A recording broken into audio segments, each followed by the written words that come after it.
আসসালামু আলাইকুম প্রিয় শিক্ষার্থী বন্ধুরা, কেমন আছো সবাই? আশা করি সবাই ভালো আছো। আজ অষ্টম শ্রেণীর বাংলা বিষয়ের দশম ক্লাসে আমরা চলে এসেছি। নবম ক্লাসে আমরা দেখেছিলাম অভিজ্ঞতা 2 এর অভিজ্ঞতা দিয়েছিল প্রমিত বলি প্রমিত লিখি। অভিজ্ঞতা 2 এর দ্বিতীয় পরিচ্ছেদে আমরা শিখেছিলাম ভাষার প্রমিত অপ্রমিত রূপ। প্রমিত ভাষা বলতে আমরা কি বুঝি, তারপরে শিখেছিলাম ভাষারূপের পরিবর্তন, এই বিষয়গুলো। তো আজকে আমরা যে ক্লাসটাতে চলে এসেছি সেটা মূলত ওই একই অভিজ্ঞতার, অর্থাৎ অভিজ্ঞতা 2 এরই তৃতীয় পরিচ্ছেদে লিখিত ভাষার প্রমিত রীতি, এই বিষয়টা আজকে আমরা পড়ব। তার আগে লিখিত ভাষার প্রমিত রীতি এই পরিচ্ছেদে যাওয়ার আগে আমাদের একটা বিষয় আবার একটু রিভিউ করতে হবে। সেটা হলো যে প্রমিত ভাষা বলতে আমরা কি বুঝি সেটা একটু আবার তোমাদেরকে স্মরণ করাতে চাই। প্রমিত ভাষা হলো ভাষার সেই রূপ যে ভাষা সকলে বোঝে, সর্বজন বোধ্য, সহজ সরল, প্রাঞ্জল এবং আঞ্চলিকতা বিবর্জিত যে ভাষার রূপ, সেটা হলো প্রমিত ভাষা। প্রমিত ভাষার লিখিত ভাষার প্রমিত রীতি। তো লিখিত ভাষাকে প্রমিত হয়। প্রমিত ভাষা তো দুই ধরনের হতে পারে, একটা লিখিত রূপ আর একটা হলো মৌখিক রূপ। তো মৌখিক প্রমিত আমরা ইতিমধ্যে দেখেছি। আজকে আমরা দেখব লিখিত ভাষার প্রমিত রীতি। এই ক্লাসে অনেকগুলো গুরুত্বপূর্ণ বিষয় আছে তোমাদের শিক্ষণের, কাজে এই ক্লাসটা কন্টিনিউ থাকবে তোমরা সবাই। আজকের যে বিষয়টা রয়েছে লিখিত ভাষার প্রমিত রীতি, এই বিষয়টা আমাদেরকে বুঝতে হলে, আত্মস্থ করতে হলে, অনুধাবন করতে হলে একটি গল্প আমরা উদাহরণ হিসেবে এখানে দেওয়া আছে। সে গল্প এখানে আছে রেলের পথ, বিভূতিভূষণ বন্দ্যোপাধ্যায়।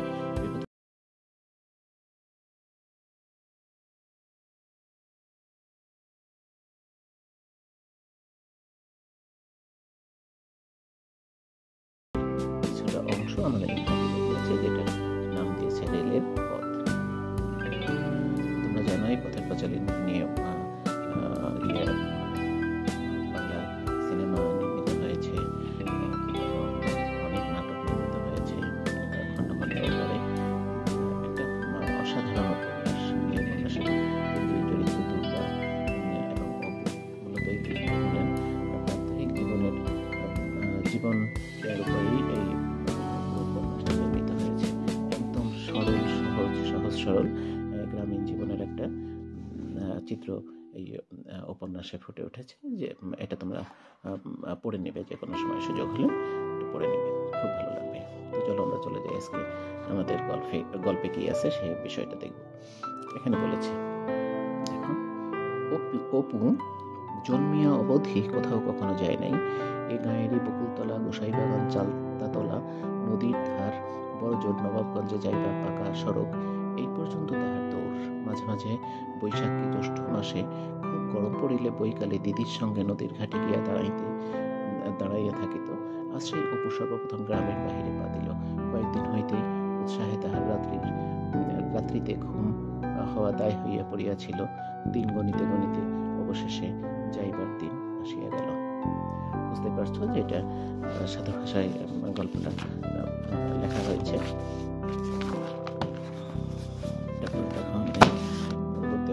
কি আছে, আমরা কিছু কিছু জায়গা পড়বো এবং দাগ দিয়ে যাবো। কিছু শব্দ আছে কঠিন, যে শব্দগুলো আমরা আমাদের বোঝার সুবিধার্থে আমরা দাগ দিয়ে যাচ্ছি এবং পড়ার শেষে আমরা সেইগুলোর অর্থ খুঁজে বের করার চেষ্টা করবো। এখানে আছে, তারপরে দেখো, তাহাদের গ্রামের পথটি বাঁকিয়া নবগঞ্জ সড়কের ডাইনে ফেলিয়া মাঠের বাহিরে আশারু দুর্গাপুরের কাঁচা রাস্তার সঙ্গে গিয়া মিশিয়াছে। দুর্গাপুরের রাস্তায় উঠিয়া এসে বাবাকে বলিল, বাবা, যেখান দিয়ে রেল যায় সেই রেলের রাস্তা কোন দিকে? তাহার বাবা বলিল, সামনেই পড়বে এখন, চলো না, আমরা রেল লাইন পেরিয়ে যাব এখন। সেবার তাদের রাঙিগাইয়ের বাছুর হারাইয়া গিয়াছিল। নানা জায়গায় 2-3 দিন ধরিয়া খুঁজিয়া কোথাও পাওয়া যায় নাই। সে তাহার দিদির সঙ্গে দক্ষিণ মাঠে বাছুর খুঁজিতে আসিয়াছিল।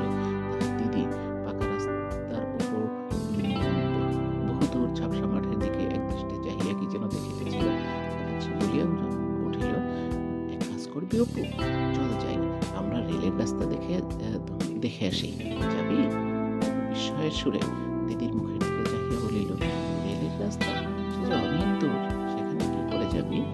তাহার দিদি বলিল, বেশি দূর বুঝি? কে বলেছে তোকে? ওই পাকা রাস্তার ওপারে তো। অপু বলিল, কাছে হলে তো দেখা যাবে, পাকা রাস্তা থেকে দেখা যায় যদি, চল দেখি। দুজনে অনেকক্ষণ নবাবগঞ্জের সড়কে উঠিয়া চারিদিকে চাহিয়া দেখিল। তাহার দিদি বলিল, বড্ড অনেক দূর, বোধহয় যাওয়া যাবে না, কিছু তো দেখা যায় না, এত দূরে গেলে আবার আসবো কি করে? তাহার সতৃষ্ণ দৃষ্টি কিন্তু দূরের দিকে আবদ্ধ ছিল, লোভও হইতেছিল, ভয় হইতেছিল। হঠাৎ তাহার দিদি মরিয়া ভাবে বলিয়া উঠিল, চল যাই, গিয়ে দেখে আসি। কত দূর আর হবে? দুপুরের আগে ফিরে আসবো, এখন হয়তো রেলের গাড়ি দেখা যাবে। এখন মাকে বলবো বাছুর খুঁজতে দেরি হয়ে যায়। প্রথম তাহারা একটুখানি এদিক ওদিক চাহিয়া দেখিল, তাহাদিগকে লক্ষ্য করিতেছে কিনা। পরে পাকা রাস্তা হইতে নামিয়া পড়িয়া দুপুর রোদে ভাই বোন মাঠ, বিল, জলা ভাঙিয়া সোজা দক্ষিণ মুখে ছুটিল। দৌড় দৌড় দৌড়। পরে যাহা হইল তাহা সুবিধাজনক নয়। খানিক দূরে গিয়া একটা বড় জলা পড়িল, একেবারে সামনে, হুগলা আর শোলা গাছে ভরা। এইখানে আসিয়া তাহারা পথ হারাইয়া ফেলিল। কোনো গ্রামও চোখে পড়ে না, সামনে ও দুপাশে কেবল ধান ক্ষেত, জলা আর বেতঝোপ। বেতবনের ভেতর দিয়া যাওয়া যায় না, পাকে পা পুতিয়া যায়। শেষে রৌদ্র এমন বাড়িয়া উঠিল যে শীতকালেও তাহাদের গা দিয়া ঘাম ঝরিতে লাগিল। দিদির পরনের কাপড় কাটায় নানা স্থানে ছিড়িয়া গেল। তাহার নিজের পায়ের তলা হইতে 2-3 বার কাটা টানিয়া বাহির করিতে হইল। শেষে রেল রাস্তা দূরের কথা, বাড়ি ফেরাই মুশকিল হইয়া পড়িল। অনেক দূর আসিয়া পড়িয়াছে, পাকা রাস্তা আবার দেখা যায় না। জলা ভাঙিয়া ধান ক্ষেত পার হইয়া যখন তাহারা বহু কষ্টে আবার পাকা রাস্তায় উঠিয়া আসিল, তখন দুপুর গড়িয়া গিয়াছে। বাড়ি আসিয়া তাহার দিদি ঝুড়ি মিথ্যা কথা বলিয়া তবে নিজের ও তাহার পিঠ বাঁচাইল। সেই রেল রাস্তা আজ এমনি এত সহজে এমনভাবে সামনে আসিয়া পড়িবে, সেই জন্য ছুটিতে হইবে না, পথ হারাইতে হইবে না, বকুনি খাইতে হইবে না। কিছু দূর গিয়া সে বিস্ময়ের সহিত দেখিল নবাবগঞ্জের পাকা সড়কের মতো একটা উঁচু মতো রাস্তা, মাঠের মাঝখান দিয়া চিরিয়া ডাইনে বাঁয়ে বহুদূর গিয়াছে। রাঙা ঘর, রাশি উঁচু হইয়া ধারের দিকে সারি দেওয়া, সাদা লোহার দড়ির উপর যেন একসঙ্গে অনেক দড়ির টানা বাঁধা। দূর দেখা যায় ওই সাদা খুঁটি ও দড়ির টানা বাঁধা দেখা যাইতেছে। তাহার বাবা বলিল, ওই দেখ খোকা, রেলের রাস্তা। এক দৌড়ে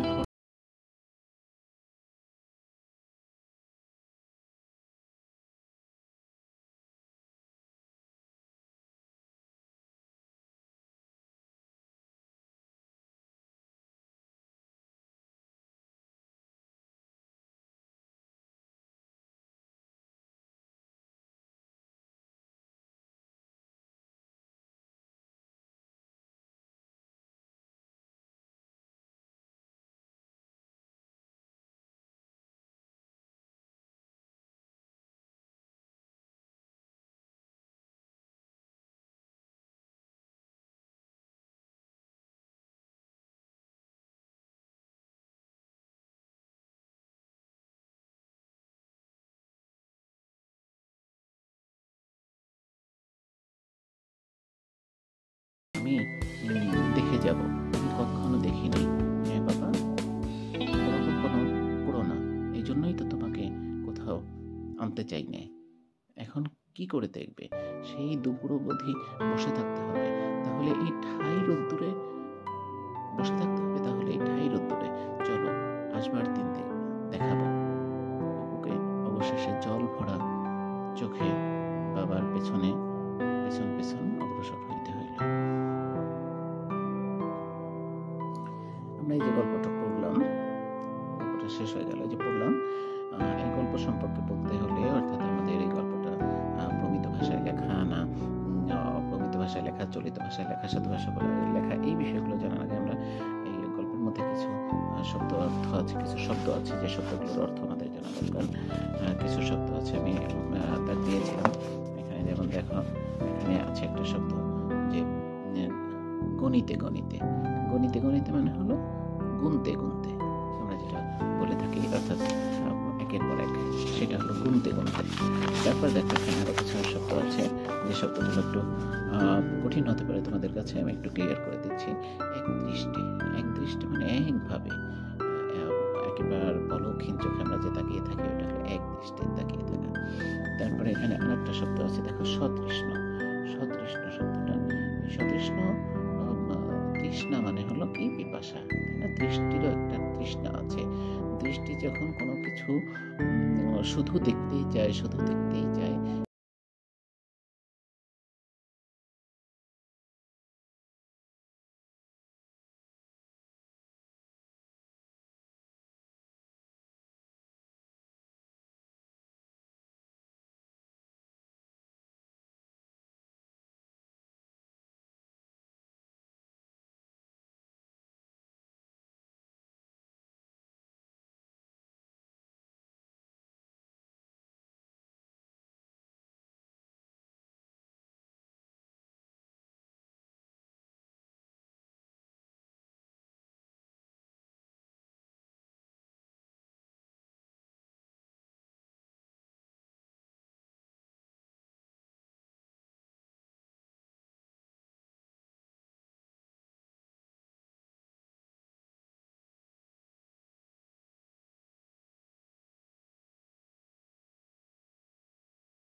এর মধ্যে কি শব্দগুলো দেওয়া আছে? অগ্রসর মানে সামনে যাওয়া, অবধি মানে পর্যন্ত, মানে আটকে থাকা, এক দৃষ্টি মানে এক পলকে, গণিতে গণিতে মানে গুনতে গুনতে, ঝাপসা মানে অস্পষ্ট। তারপর ফটক, সদর দরজা, রাঙের গায়ে হলো লাল রঙের গাভী। তারপরে শোলা গাছ হলো জলাভূমিতে উৎপন্ন গুল্ম জাতীয় গাছ। সতৃষ্ণ দৃষ্টি মানে আগ্রহী চোখ। তারপরে আছে হুকলা মানে জলাভূমিতে উৎপন্ন তৃণ জাতীয় উদ্ভিদ। এই শব্দগুলো সহজ ছিল, কঠিন না। এখন আমাদেরকে ফিরে যেতে হবে মূল পাঠে। মূল পাঠে পাঠটা আসলে কি নিয়ে, কিরকম লেখা, কি ভাষায় লেখা, সেই বিষয়টা আমরা একটু আলোকপাত করতে চাই। তো এখানে এই যে রেলের পথ, এই গল্পটি সাধু ভাষায় লেখা। সাধু ভাষা এবং যেটাকে আমরা প্রমিত ভাষা বলি। কেন এটাকে প্রমিত ভাষা হলো? এই যে গল্পটা তোমরা পড়লে, এটা তোমরা সবাই বুঝেছ। যদিও তোমরা যারা শুনছো, তারা এক একজন এক এক অঞ্চলের, এক এক জেলার, এক এক দেশের এক এক প্রান্তের, যাদের প্রত্যেকেরই রয়েছে একটা নিজস্ব আঞ্চলিক ভাষা, কিন্তু এর মধ্যে দেখো কোথাও আঞ্চলিক ভাষা নেই, সবাই এটা বুঝেছে। আমরা যারা বাংলা ভাষাভাষী সবাই এই গল্পটা সুন্দরভাবে বুঝি, সহজভাবে বুঝেছি, এই জন্য এটা লিখিত প্রমিত রূপ। তো এটা ছিল আমাদের গল্পের যে কারণ, এই গল্পটা এখানে সংযোজন করার যে কারণ, সেটা হলো আমাদেরকে একটা এক্সাম্পল দিয়েছে যে লিখিত প্রমিত রূপটা কেমন হয়। তো আমরা এই রেলের পথ, এই গল্পটা থেকে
সর্বনাম পদ ব্যবহৃত আছে সেই সর্বনাম পদগুলো আমরা লিখব এবং তার চলিত প্রমিত রূপটা লিখব।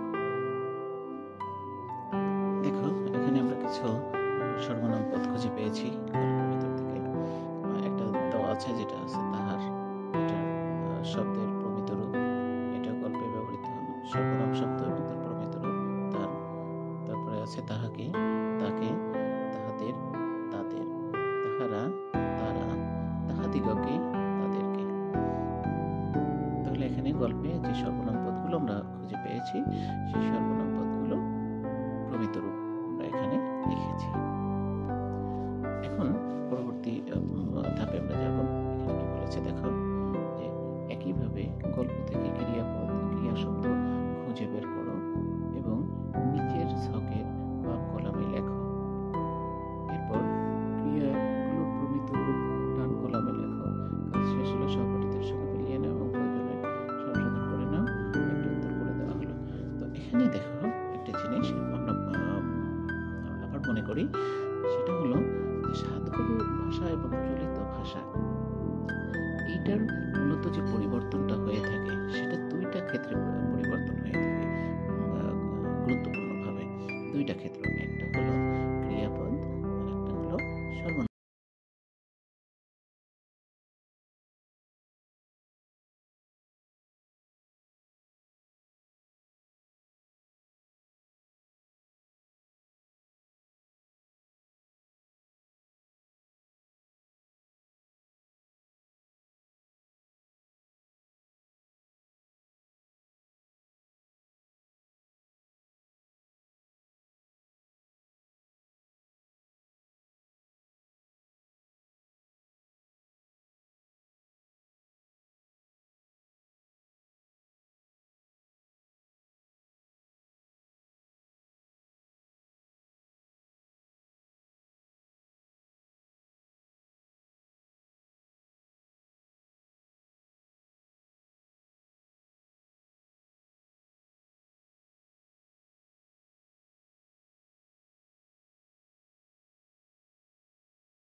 সাধুরীতির একটি নমুনা, যে কথাটা আমরা শুরুতেই বলেছিলাম সেই কথাটা এখানে বলে শেষ করে দিয়েছে।